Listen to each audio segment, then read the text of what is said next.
7 नवंबर से 16 नवंबर तक सभी साधु संतों के नेतृत्व में पंडित धीरेन्द्र कृष्ण शास्त्री लाखों सनातनियों के साथ राष्ट्र की एकता और अखंडता के पावन उद्देश्य से हिंदू एकता पदयात्रा निकाल रहे हैं, जिसके समर्थन में आज हमने प्रेस वार्ता समायोजित किया है। यह पदयात्रा किसी के विरोध में नहीं है, बल्कि भारत को संवैधानिक रूप से हिंदू राष्ट्र घोषित कराने के लिए, रामचरितमानस को राष्ट्रीय ग्रंथ घोषित कराने के लिए और गोवंश को राष्ट्रीय धरोहर घोषित कराने के लिए है, जिसमें मैं अपील कर रहा हूं कि सभी सनातनी इसमें जो है सम्मिलित हों। और अयोध्या की ओर से, सभी साधु संतों की ओर से, सभी सनातनियों की ओर से मैं इसका समर्थन करता हूं।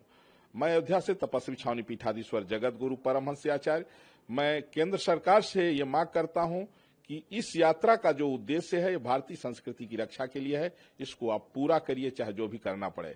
प्रदेश सरकार से और प्रशासन से, खुफिया एजेंसियों से मेरा निवेदन है कि किसी तरह से कोई अराजक तत्व वहां न घुसे यात्रा में। कभी कभी होता है क्या कि यात्रा को बदनाम करने के लिए कुछ लोग घुस जाते हैं। और 7 नवंबर का वो दिन, 7 नवंबर 1966, जब तत्कालीन प्रधानमंत्री इंदिरा गांधी थी, उस समय देश के कोने कोने से साधु संत, नौजवान, किसान, माताएं, बहनें, बेटियां दिल्ली संसद भवन पहुंचे थे प्रार्थना करने के लिए, गौ हत्या बंद कर दीजिए, क्योंकि भारतीय संस्कृति गौ गंगा से है।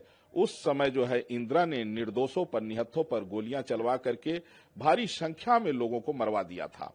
तो इसके बाद फिर जो है गौ रक्षा का जो आंदोलन था वो दब गया था, लेकिन फिर से इसको शुरू किया जा रहा है 7 नवंबर से ही, इसलिए कि हम अपनी संस्कृति को नहीं छोड़ेंगे। जो राष्ट्र अपनी संस्कृति को छोड़ देता है वो राष्ट्र फिर मिट जाता है। और भारत की जो संस्कृति है गौ गंगा से है, भगवान श्री राम से है, वेदों से है हमारी पहचान।